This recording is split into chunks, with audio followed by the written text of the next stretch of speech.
My friend had an abortion and regrets it. How do I help her heal? You know what? I did something that's not right, and I want to live differently. Have you lost friends because of your beliefs? Is birth control really bad for women? Yes, it is really bad for women. Who are some of my favorite health experts? What is the effect Adderall has long term? How does it change our brain chemistry? Are football and other contact sports a good idea for young children? I lost friends, I think, during the pandemic. Move out immediately.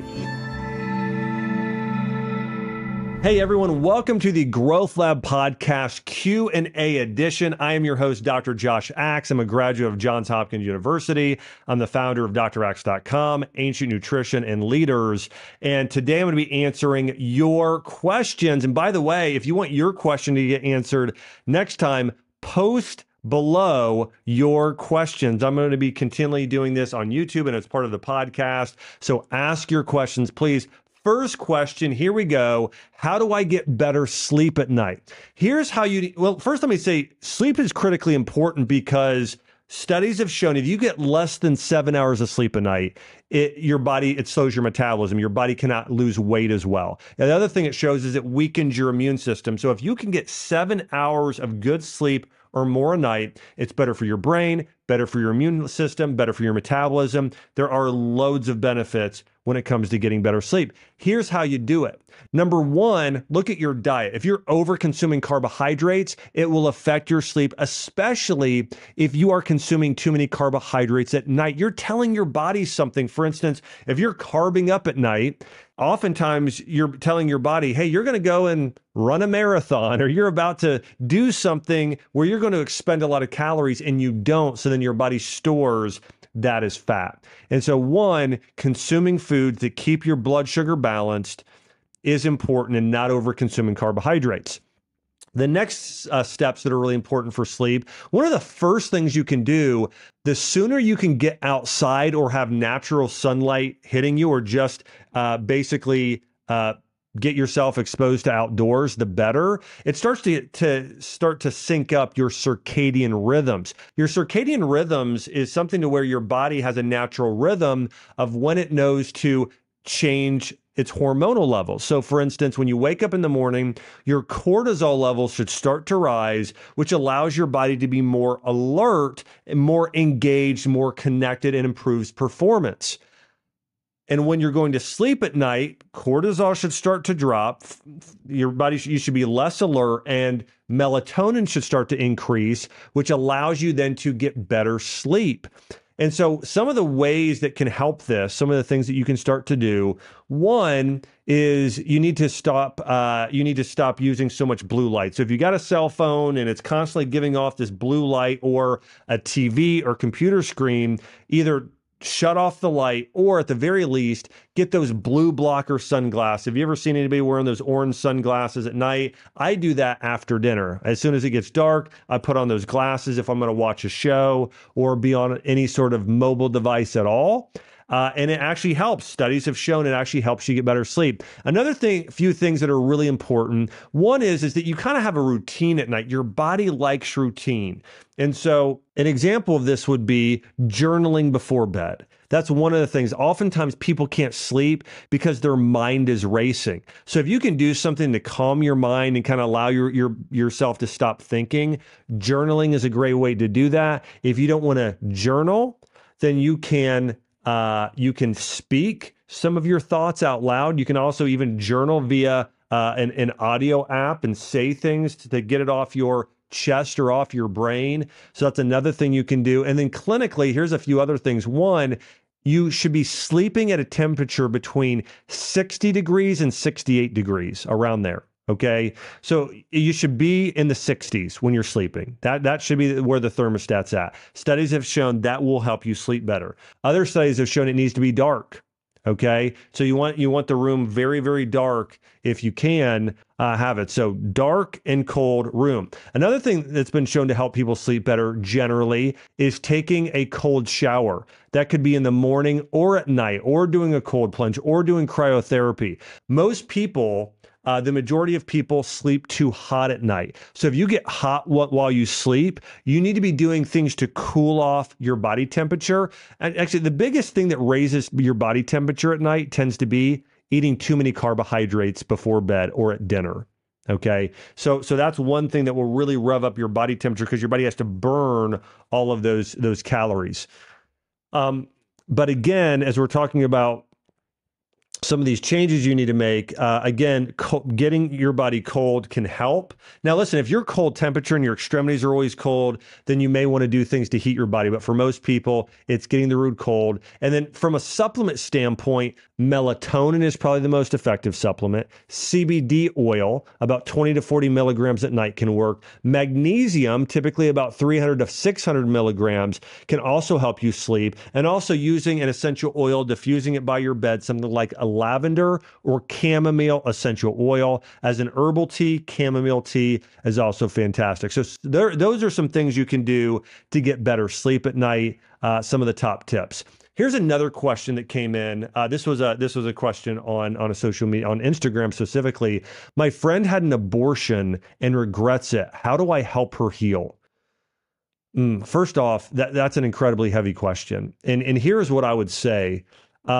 First off, your friend has regrets about an abortion, right? She has regrets. What I found, and I'm going to share this for myself and for the many patients I've worked with and in my studies of psychology and theology, if you have somebody who regrets something that they feel like they've done that's morally wrong, one of the things I think you can do to help her heal is encourage her to get it out in the open, share how she feels, share that with you, share it with a counselor. If she does need counseling, then encourage her to seek a counselor. The other thing I would say is for myself, if I know that I've done something wrong, I don't want to live in a state of guilt and shame. I do think if you've done something wrong, there should be. It's normal to feel a sense of guilt and shame. But then in a healthy way, it should turn into conviction that, you know what, I did something that's not right, and I want to live differently. And there's actually a word for this in the Bible, and the word is repent. So one of the first steps, once you do something wrong, one of the things that is talked about in the Gospels is Jesus says, repent, for the kingdom of heaven is near. He says, repent. What repent actually means in Hebrew and in Greek thought is you're doing a 180. So you were going down this one path, and now you're going to go in the exact opposite direction. And oftentimes you're going to encourage people to follow you in a different direction. So one of the greatest things she can do is do a 180 in her mindset and her beliefs and her convictions and how to move in a different direction, and maybe even share her experience with other people, helping them heal, helping them understand what's morally correct and right. So I would say that's one of the things she could do. I would also say just reading things that are spiritually rejuvenating. Part of this question as well, I saw here that was, are there any supplements that are good for her after this? Here's the thing I just want to say is that there are no supplements for the soul, right? I sometimes see people with depression and anxiety and issues like this where they're feeling shame and guilt and regret. And we maybe want to change our diet for that. And this is a soul issue. It's a spiritual issue. So I would say that, listen, there are eating healthier is better for mental health. We know that fish oil is good for reducing mental inflammation. Getting more fruits and vegetables are good for the nervous system. Certain mushroom like lion's mane. But going back to this is that, you really want to feed your soul and your purpose. So reading books like the Bible, reading spiritual growth books, going to, a church or a synagogue and spending time and connecting with your creator and praise and worship and learning and growth, doing things to nourish and feed the soul and the spirit. That's the way you truly heal guilt and shame and depression and anxiety at their root, where they start. And so I would say, what can you do to help her heal? Encourage her, bring her to a spiritual, to a worship service. Give her a book that can help her heal. Just be there for her, encourage her, and help her in that way. And listen, sometimes with people, if they do things wrong, I think we're living in a society today that says we should just be nice to everybody or just stay out of everybody's business. Just be nice. And I don't think that that's love. I think love is a combination of being incredibly caring to where someone's at in their life, but also telling them the complete and honest truth. So if somebody has done something wrong, don't say you didn't do anything wrong. Say, you know what? We make mistakes. You did something wrong. And here is the best way you can go to know that I'm here for you. I'm here for you no matter what. But I think if you truly want to heal, doing things, doing whatever you can to heal your soul, that's what you need to do is focus on, where were you wrong? Are there mindsets you need to change? Are there some things that you need to think differently about? Hey, let me help introduce you to some people or bring you to some places that can help you heal mentally and emotionally. And so that's what I would say. If you have somebody, again, and this specifically the question here, my friend had an abortion and regrets it. How do I help her heal? I think you want to focus on helping her heal her soul. Next question. Have you lost friends because of your beliefs? Yes. And by the way, I would be curious if any of you have been in this situation. And by the way, if I answer a question and you think and you want to add to it some of your thoughts and your perspectives, feel free to do that in the comment section. I would love to hear from you. So have you lost friends because of your beliefs? I lost friends, I think, during the pandemic, during this COVID pandemic. And I think it was very eye-opening to me to see how many people, like by the way, my belief system was very much regarding our freedoms, and that the alarms that were sounded were not based on scientific evidence at all. I think that a lot of the stuff we saw during that time, it was not based on scientific evidence. It was based off of opinions of a lot of employees that works for these organizations that actually used to work for pharmaceutical companies.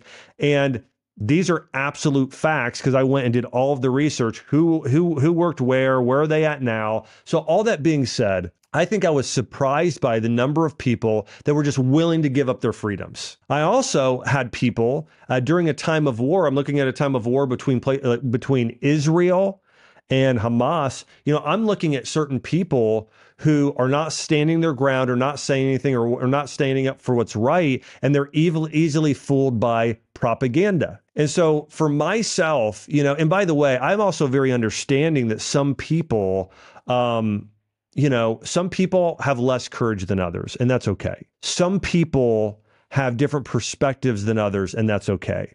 But I think for myself, the people that I want to build lifelong friendships and relationships with, I want them to be people of character and moral values that are biblical in nature. I want people that are loving, people that are generous, people that are wise, people that are willing to even give up their platform to speak out about what's right, and the people that respect what God says more than what culture says, and being banned or canceled on social media. So for myself, I think I lost some friends and even had some different friends I'd found throughout going through this last season of life, because again, I found that I wanted to be around people that were courageous. I wanted to spend time around people that wanted to do what was morally right. And when they saw, again, as we saw with Israel and Palestine, as we saw some of the wrong that was done to the Israeli people and some of the Palestinian people that were oppressed by a terrorist group, that, hey, we want to be praying for those people. We want to be loving those people. We want to be doing everything we can to say, we're for you in this time of need.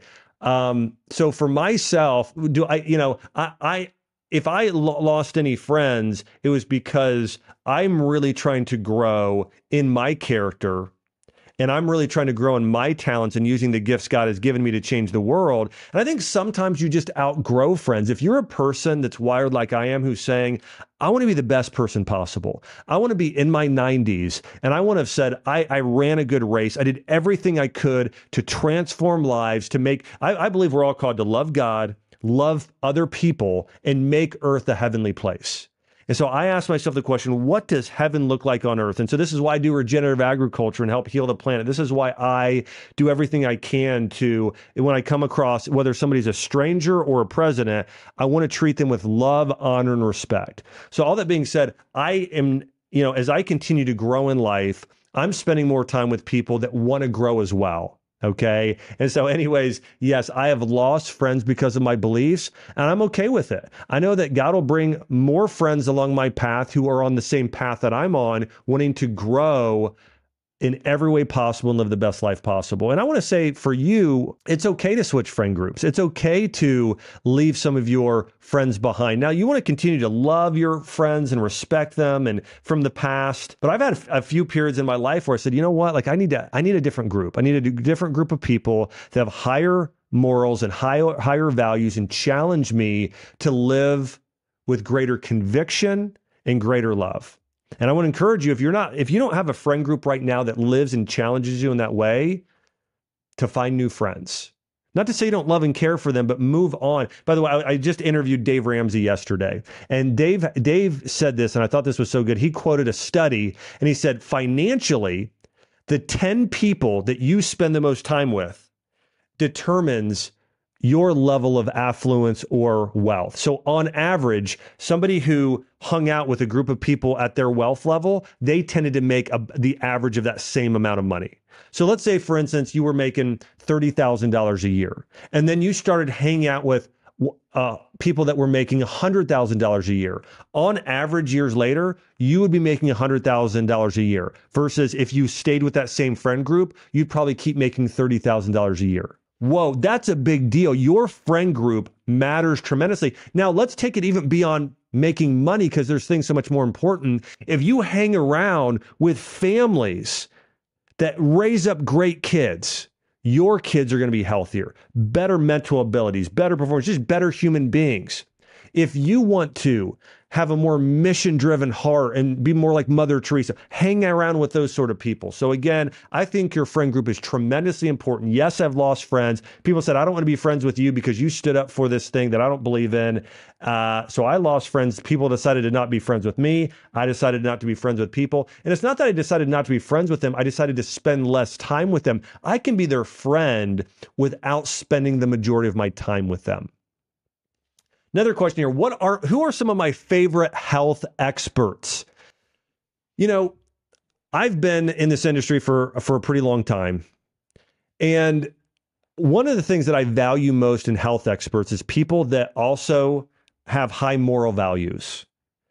People that also understand principles. They have a lot of wisdom. Now, I've interviewed probably 1,000 health experts in my time over time and had conversations. And sometimes people just memorize facts and spit them out. Okay. So people are able to memorize, but they're not able to think. And I most respect people who can think. And here's what I mean is the people that really know how to think, they recognize patterns. And so, for instance, I might ask them something and they memorize this study and they spit it out. I may say, well, hey, what are your thoughts on how to build great gut health?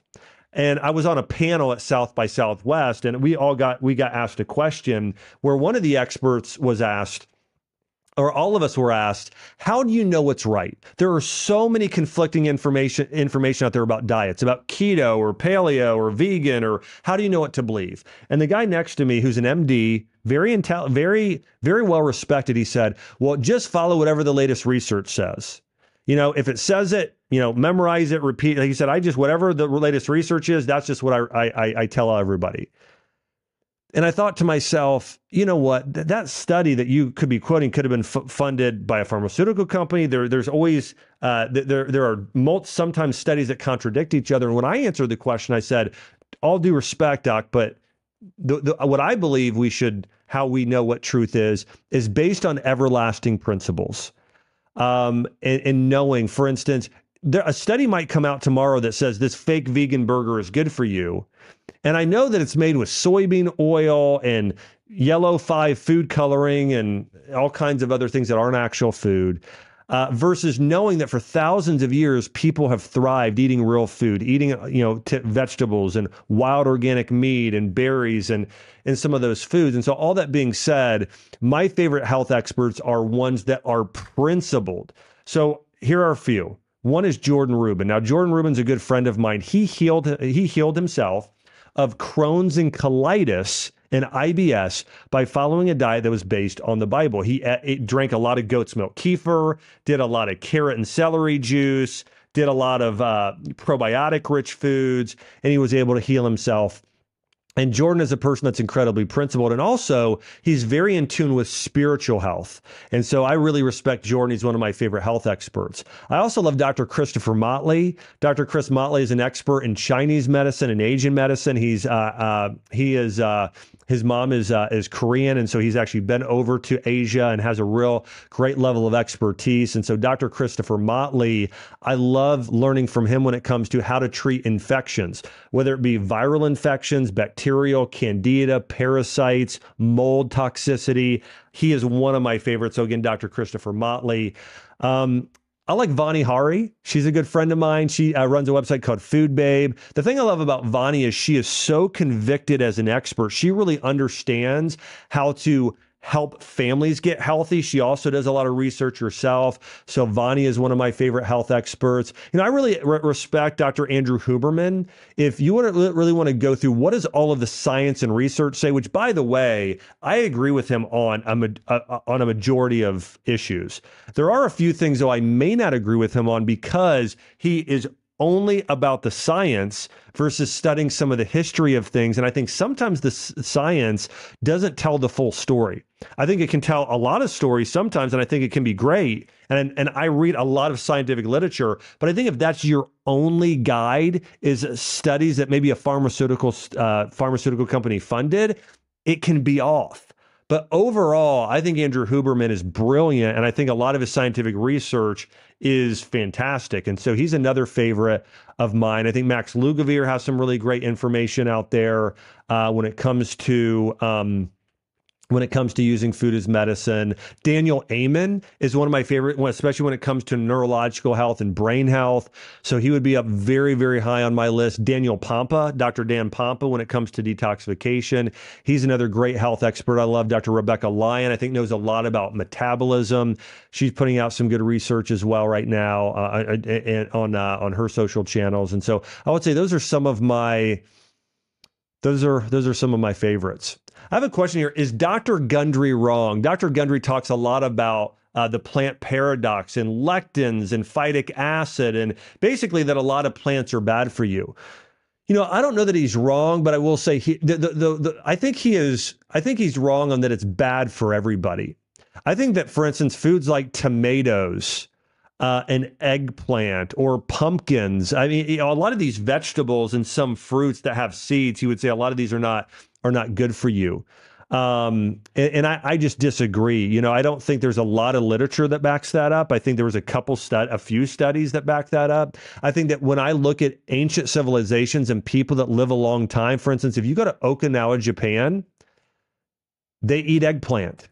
And people are living to be over 100 years old. They eat tomatoes. They eat, they eat some of the foods that have some of the seeds. They do a lot of rice over there.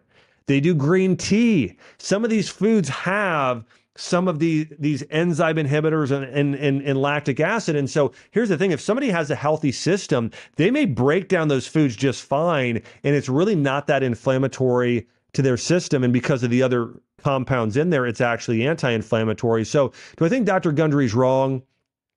I don't think some of his research is wrong. I think that sometimes what happens is we kind of say this, you know, we have a blanket statement like everyone should do this. For instance, everyone should be on a keto diet or everybody should be vegan.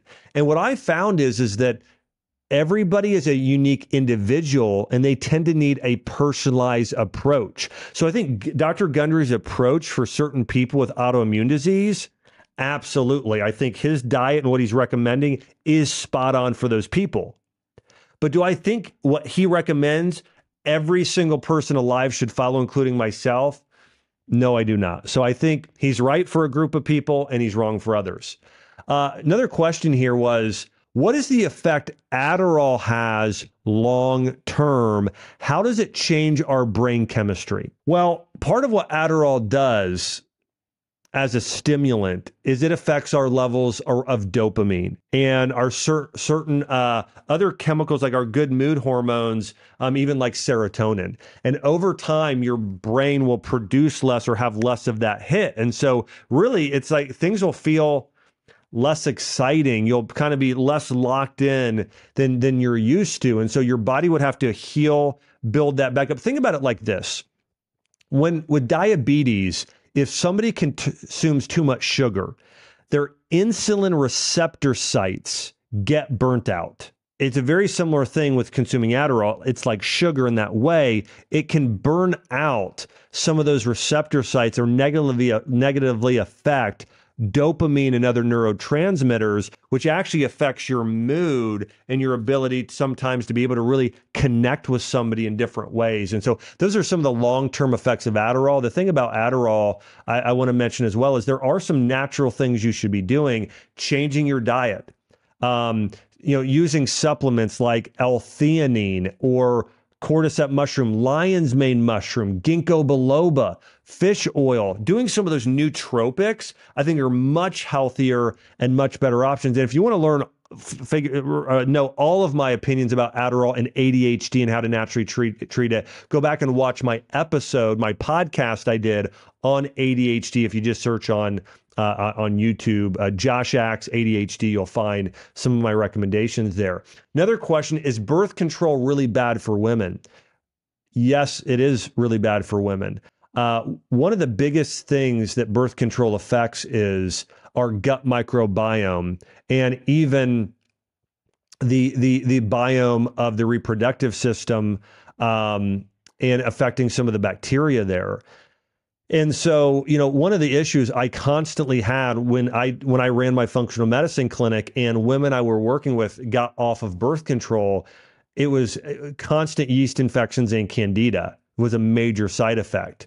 And so it really affects the gut microbiome. It also affects the hormonal system in a really negative way. And so, yeah, birth control can be really bad for women, especially once they get off it hormonally and from a GI, a gut and intestinal standpoint. So yes. And by the way, if you want to learn more about this, I've done posts on this as well in the past. But yes, birth control has quite a few side effects.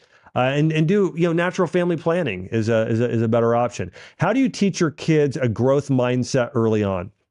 So I have a 3-year-old right now, and one of the things we're going through with my daughter Arwyn is, for instance, she's putting together puzzles.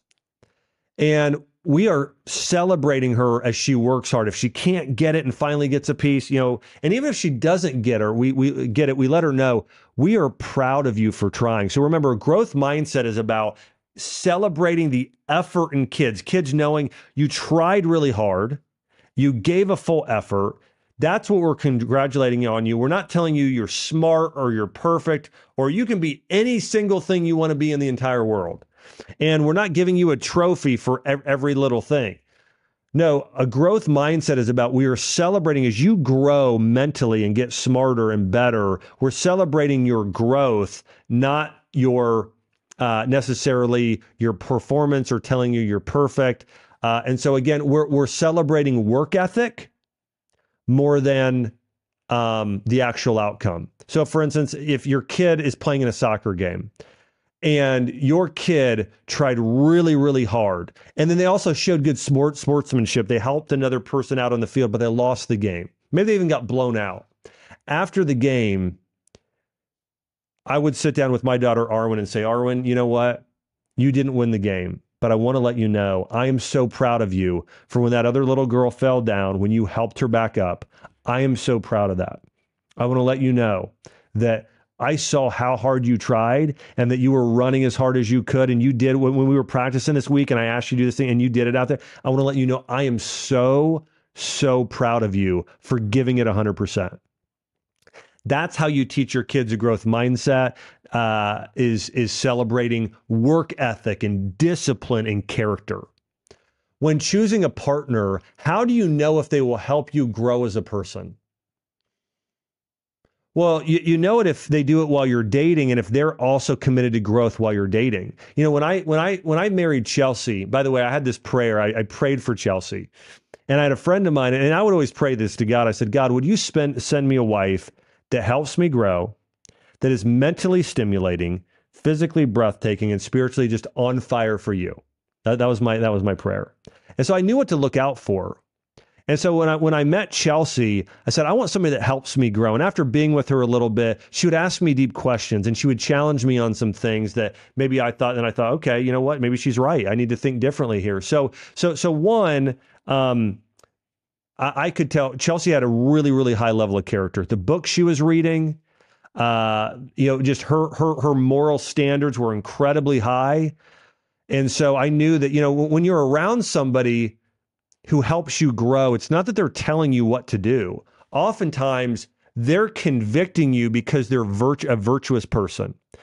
For instance, my wife, when I see how well she cares for our home, or when she sits down with our daughter and she says, Arwyn, I love you, and she's encouraging our daughter, but she's also disciplining our daughter. I think I fall more in love with her every time because my wife has such great character. So if you're choosing a partner, how do you know they'll help you grow? Well, if they have great character and they're committed to growing in their character, it's going to naturally convict you to grow and become a better person. So I would say finding a great partner is about finding somebody who has great character and somebody that's committed to learning and growing. That tends to be the way that you'll know. I keep finding black mold in my shower, sink, and toilet. What are the dangers of breathing this in? And is there any prevention measures I can take? Here's the thing about black mold. And when I practiced as a full-time physician, we had a flood in Nashville. And so for a couple years, I had so many patients coming in with mold issues. And what I found is that most people, well, let me say this. It depends on the person and your genetics. Some people can tolerate and detox black mold fairly well, and other people, it'll just wreck their whole system. In fact, there are studies around this. There's a certain percentage of population, if you're familiar with, for instance, some people can absorb most B vitamins, but some people really need methylated or liver or certain types of vitamins to even absorb them. It's a very similar thing. Genetically, some people have a lot more difficulty with black mold. Now listen, black mold isn't really good for anybody.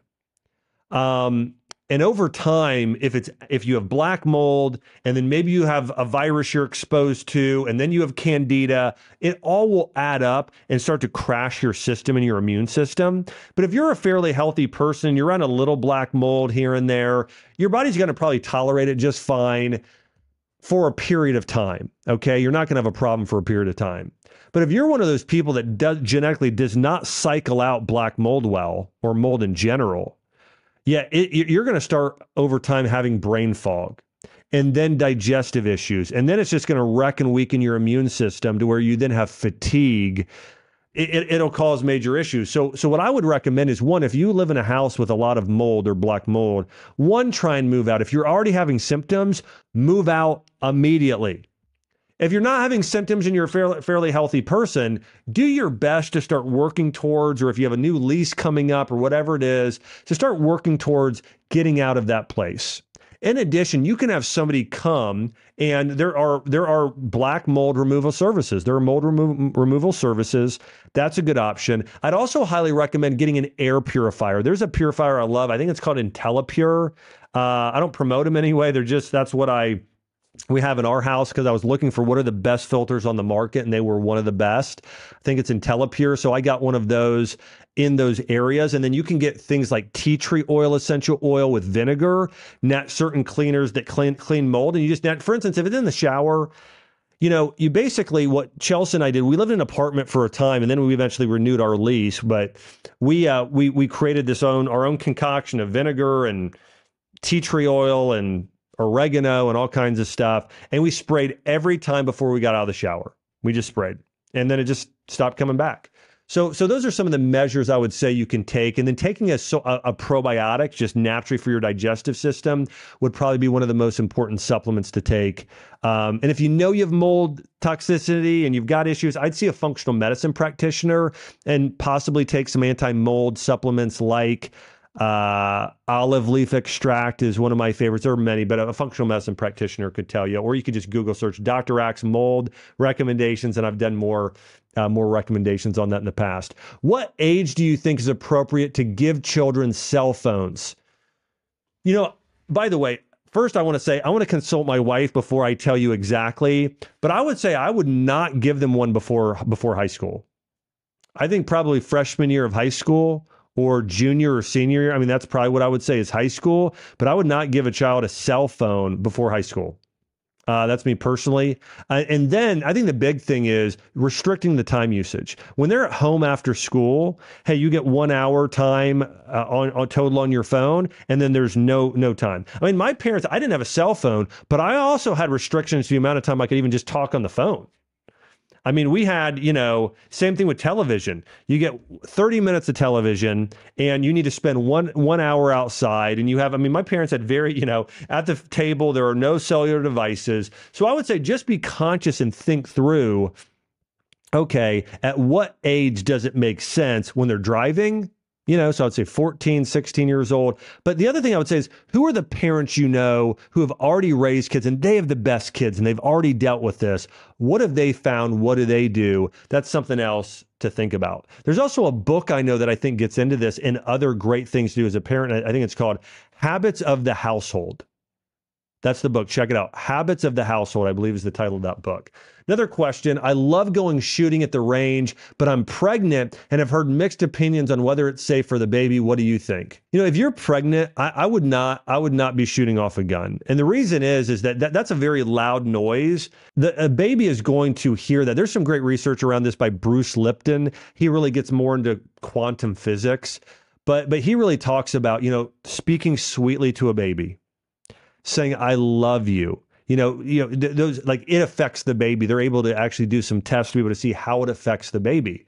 Well, I'm sure shooting off a gun, it's going to put you in a fight or flight state. It's that loud. Listen, whether you try to or not, it's doing something to your nerve system for that time being. And I would say doing that regularly is probably not the best. Now, listen, once you've had the baby, getting back out, I think going to a shooting range, I think that's fine. In fact, Chelsea and I have been to a range before together. And so anyways, I think, hey, if you love doing that, that's fine. But I would not recommend it.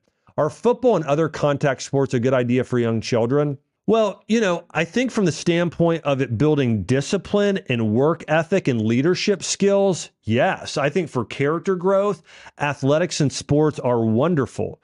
Do I think the high contact sports are good for the spine and the brain? It depends more on the position. I think that certain positions are going to get hit a lot harder than others. But I would say football in particular and rugby are probably the most violent and probably have the most side effects to the spine long term. So yes, there are side effects. I don't think that level of a contact sport is good for most people. But I think soccer, even heading the ball, isn't really that much. I think that basketball isn't that. So I think generally football and rugby are the ones that you'd probably need to be the most concerned about. But I think even so, if you take enough precautions and have your kids seeing, a chiropractor and doing physical therapy and doing things that are healthy for them, eating healthy to reduce inflammation can help negate many of those effects. What kind of water do you personally drink? Is it alkaline water, tap water, filtered, or spring? Chelsea and I drink mostly filtered water and spring water. We have a brand, I think it's called pH Prescription. It's a really high-end filter that does reverse osmosis and has a fluoride filter. And so we drink a lot of filtered water. And then when we're out traveling anywhere, we tend to do a lot of spring water, whether that be Fiji or Evian. But we do mostly filtered water and spring water. And not to say I don't pick up sometimes alkaline water, but I think we should be getting more alkaline minerals from our food rather than our water. I think vegetables and fruits are going to be our primary source for alkaline minerals. Another question, do you eat all organic? No, I eat mostly organic, but I wouldn't say 100% of the time all organic. Let me give you an example. Chelsea and I go to the farmer's market. Not all of that food is organic. Now, it actually is, right? But it's not certified. So we try and eat as much organic as possible, especially our meat. But, Chelsea and I went on a date lunch last Friday, and we went to a restaurant called Kava. Now, Kava, I don't think their meat and vegetables are organic. And so we ate mostly meat and vegetables. We had hummus. We had, it was rice. We had spinach. It was generally very clean, but not everything was organic. And so, what I kind of follow the 95-5 rule or the 98-2 rule. Like I eat really, really clean, but on occasion I'll go out to eat. That food's not organic. I'll try and eat as healthy as I can. I'll try and get wild caught salmon. I'll try and do vegetables, but not everything is organic. I do my best to eat organic, especially meat, because I think that's the most important, but not 100% everything. I'd probably say it's closer to 95%. I've always wanted to read the whole Bible, but I haven't been able to make a hobby of reading it every day. So I have read only a couple books. Do you have any tips for staying on track? Yeah, just one, making it a habit. What I would say is make it the first thing you do, no matter what, no negotiables. And also being part of maybe a growth group or at your church can, I think, help bring it to more top of mind. But what I do, I wake up in the morning and I don't hold myself to reading the whole Bible all the way through or even reading for 20 minutes. I'm going to sit down. I'm going to say, I'm going to read for 5 minutes. That's it, 5 minutes. So I'm going to spend 5 minutes, or maybe even 1 minute. Hey, I'm grateful for this, this, and this. I'm going to read for 5 minutes, and then I might pray for a few minutes, something like that. But just don't hold yourself to an hour. Hold yourself to 5 minutes. Just 5 minutes of reading, and maybe it's even a few sentences. I'm going to read. What's the first thing that sticks out to me? I'm going to read here, and I read for 2 minutes. Okay, and I'm going to sit there and think about how can I apply that to my life. Okay. And so maybe you also get a thing that's something that's not a Bible, it's a devotional, okay? But I would say what I tend to recommend people do is start in the Gospels, and if you want to start with one chapter, I like John a lot. But I would say some of the first books to read are Genesis, Exodus, and then along with the 4 Gospels. And then First John. I also like Acts and Romans, but I would stick with those books at first until you get in the rhythm, and then have some devotionals, and that's what I would do. But I found for myself staying on track, I just make it's part of my habit stacking in the morning. I work on spiritual growth, I eat something healthy, and I work out. So I get all of that done in the morning. And I think that, and then being around other people who are hungry to learn and grow spiritually around a growth group at something like church or synagogue, I think that would help you. I think that would help you grow. All right. Well, hey, I want to encourage everybody to ask your questions. I'm going to do more of these Q&As in the future, and I want to answer your questions. So by the way, please make some comments as well. Is there a question that you enjoyed? Is there something I answered? Is there something else you want to add? Let me know that, but also ask other questions right now that you want me to cover on next episode. Remember, this is the Growth Lab. It's all about things that can help you grow. They could be health questions. They could be spiritual growth or theological questions. They could be questions about relationships. They could be questions about psychology and mindset or leadership. You can ask any of those questions. All questions go here. So excited to answer your questions. And by the way, if you're not subscribed here to the channel, make sure to subscribe. I've got more Q&As coming out. And by the way, if you're not subscribed, it won't notify you most of the time. And so if you want to get the next Q&A where you might be asking a question, or you want to see upcoming interviews I just interviewed Dave Ramsey. We got Tim Tebow coming up. We've got guys like Max Lugavere and Mark Hyman and so many others. Make sure you're subscribed here as well. Thanks so much for watching another episode of the Growth Lab podcast.